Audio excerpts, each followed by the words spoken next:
తోటలోనే ఒకనాడు పూశాను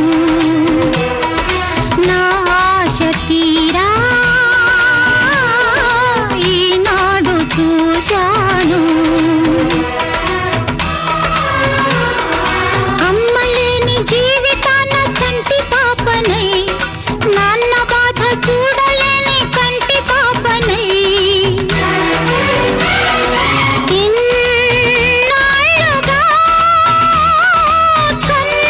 కన్నీళ్లతో ఉన్న బిడ్డనమ్మ కన్న బిడ్డనమ్మ గుండెలోన నన్ను దాచుకుని